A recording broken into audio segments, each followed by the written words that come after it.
गाडगीळ आणि sons limited 1832 पासून। कालच मुख्यमंत्री देवेंद्र फडणवीसांनी कर्जमाफीचा निर्णय 30 जून पर्यंत जाहीर करण्याचा निर्णय घेतला। उच्चस्तरीय समितीही स्थापन केली, पण दुसऱ्याच दिवशी अजित पवारांनी मात्र शेतकऱ्यांनाच फटकारले।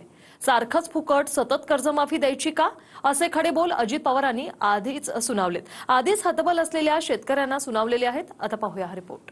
कर्जमाफीच्या संदर्भातला जो निर्णय आम्हाला करायचा आहे तो 3 महिन्यात म्हणजे 30 जून 2026 पूर्वी करण्याचा आम्ही निर्णय केलेला आहे। सारखेच फुकटात आणि सारखेच माफ कसं व्हायचं, असं नाही चालत। शेतकऱ्यांच्या कर्जमाफीवरून मुख्यमंत्र्यांनी एक दिवस आधीच 30 जून 2026 पर्यंतचा शब्द दिला आणि नागपुरात बच्चू कडूंच्या नेतृत्वातील आंदोलन स्थगित झालं।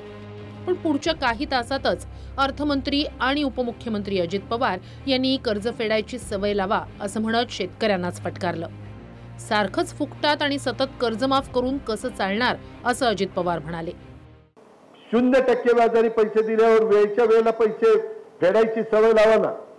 सारखेच फुकटात आणि सारखेच माफ कसं व्हायचं।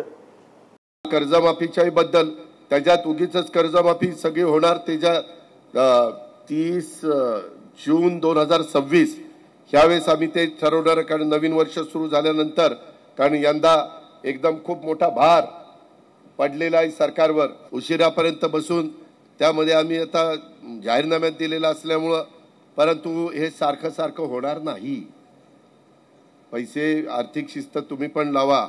या असल्या फसव्या माणसांच्यावर विश्वास ठेवायचा का नाही लोकांनी ठरवावं। एकदा विश्वास ठेवूनच ही वेळ आलेली आहे। राज्याच्या आर्थिक स्थितीचं पार वाटोळं करून टाकलं या लोकांनी, आणि अशांच्यावर जर का पुन्हा लोक विश्वास ठेवणार असतील तर परमेश्वरा या लोकांचं तू संरक्षण कर, एवढंच म्हणेन मी। मुख्यमंत्र्याची नामुष्की जर अजितदादा करत असेल तर तो त्यांचा अंतर्गत वाद आहे। म्हणजे मुख्यमंत्र्यांना त्यांना तोंडावर पाडायचं असेल अजितदादाला, असं त्याचा अर्थ निघतं। म्हणजे एखादी घोषणा मुख्यमंत्र्यांनी केल्यानंतर उपमुख्यमंत्री जर असे बोलत असेल तर ते चुकीचं आहे। तो त्यांच्या अंतर्गत वादापोटी ते बोलले असेल। कर्ज फेडण्याचं सांगतानाच अजित पवारांनी तेच कसे निवडून येण्यासाठी आश्वासन देतात हेही मान्य केलं। म्हणजे मत घेण्यासाठी आश्वासनं देतो हे अजित पवारांनी जाहीर कबूल केलं। कर्जमाफीवरून सरकारनं उच्चस्तरीय समिती स्थापन केली।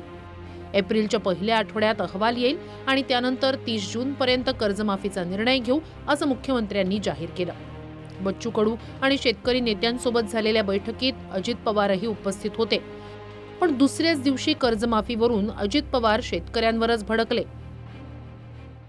एप्रिल महिन्याच्या पहिल्या आठवड्यात या कमिटीने आपलं कामकाज पूर्ण करावं आणि आम्हाला कर्जमाफी कशी करायची, त्याचे काय निकष ठरवायचे या संदर्भातला एक अहवाल द्यावा आणि या अहवालावर कर्जमाफीच्या संदर्भातला जो निर्णय आम्हाला करायचा आहे तो 3 महिन्यात म्हणजे 30 जून 2026 पूर्वी करण्याचा आम्ही निर्णय केलेला आहे। जर दगा फटका झाला तर बच्चू कडू फांसावर जाने तैयार है। हम झुकने वाले नहीं, हम मर जाएंगे लेकिन झुकने वाले नहीं है। आंदोलन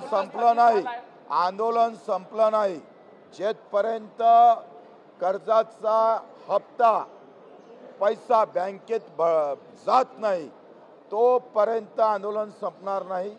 थोड़ी जरी इकडे तिकडे नजर केली तर खबरदार, हम यहाँ खड़े हैं, हम अभी जिंदा है।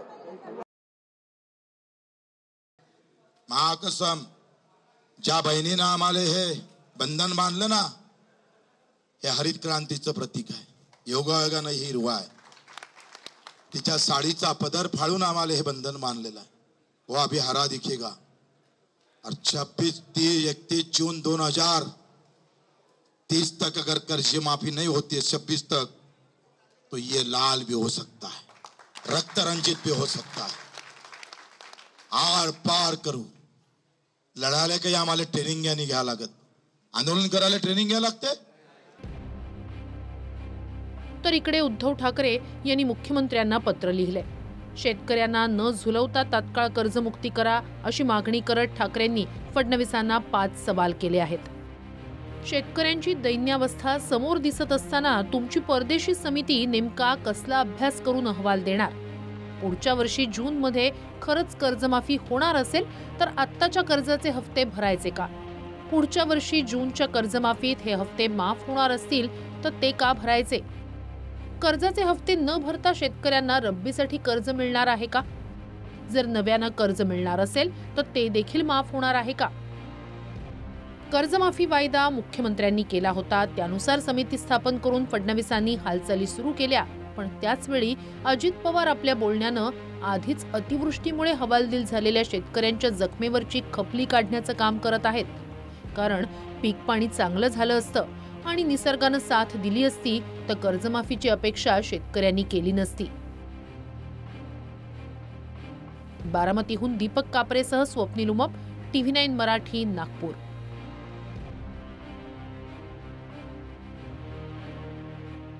पूना गाडगीळ आणि सन्स लिमिटेड 1832 पासून.